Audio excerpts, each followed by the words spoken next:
Herkese merhaba arkadaşlar, kanalıma hoş geldiniz. Yepyeni bir video ile karşınızdayım. Arkadaşlar, bugünkü videomuzda Türkiye'nin güzeller güzeli Birce Akalay'dan yeni paylaşım geldi. Birce Akalay'ın bugün doğum günü. Birce Akalay doğum gününü bu fotoğrafla kutladı. Ben de bu muhteşem görüntüleri sizler için YouTube kanalımda video halinde sunuyorum.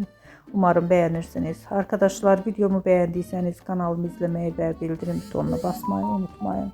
Şimdilik benden bu kadar olsun. Yeni videomuzda görüşmek üzere. Hoşça kalın.